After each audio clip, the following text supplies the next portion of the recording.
আমি আমার হাজবেন্ডের সাথে এখন সাভার হেমায়তপুরের পরে মধুমতি মডেল টাউনে যাচ্ছি জয়িতা এগ্রো ফার্মে কোরবানির গরু দেখতে।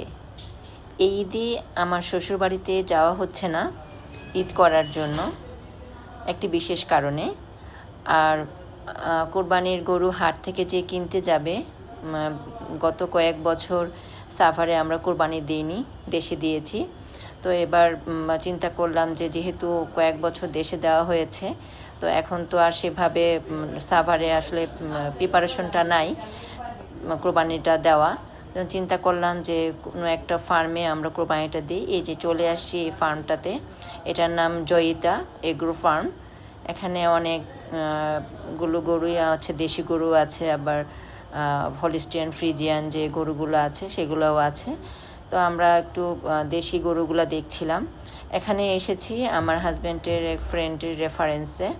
উনি গত কিছু বছর ধরে এই ফার্মটিতে কোরবানি দিচ্ছেন। তো উনি বললেন যে এখানকার গরুগুলো এই ঘাসগুলা খাওয়ানো হয় ভালো, মানে ফিড যেগুলা মোটা তাজা করার যে ফিডগুলা ওগুলা খাওয়া হয় না, কেমিক্যাল মুক্তভাবেই নাকি এই গরুগুলাকে করা হয়। তো এইসব চিন্তা ভাবনা করে আমরা ডিসিশন নিলাম, যেহেতু কুরবানির ব্যাপার, হাট থেকে যেহেতু কিনছি না, তো একটা ভালো জায়গাতে রেফারেন্স অনুযায়ী যাওয়া আর কি। তো চলে আসলাম। এই ভিডিওটি শেয়ার করার একমাত্র উদ্দেশ্যই হচ্ছে কুরবানির গরু হাট থেকে কেনার জন্য অনেক সময় উপযুক্ত লোক থাকে না, আবার বিভিন্ন হাট ঘুরে ঘুরে গরুগুলা কিনতে হয়, তখন হাটের ভিড়, নোংরা পরিবেশ ও পরিবহন ভোগান্তি তো থাকেই। ফার্মের গরুগুলো সাধারণত প্রাকৃতিক খাবার ও নিয়মতান্ত্রিক পরিচর্যায় বড় হয়। হাটের রোগাক্রান্ত বা কেমিক্যাল দিয়ে মোটাতাজা গরুর ঝুঁকি কম থাকে। তাছাড়া ঈদের দিন দক্ষ কষাইও পাওয়া যায় না অনেক সময়, আর কষাই পাওয়া গেলেও অনেক দেরি করে ওনারা আসে, ঠিক সময় কোরবানিটার গোস্ত পাওয়া যায় না।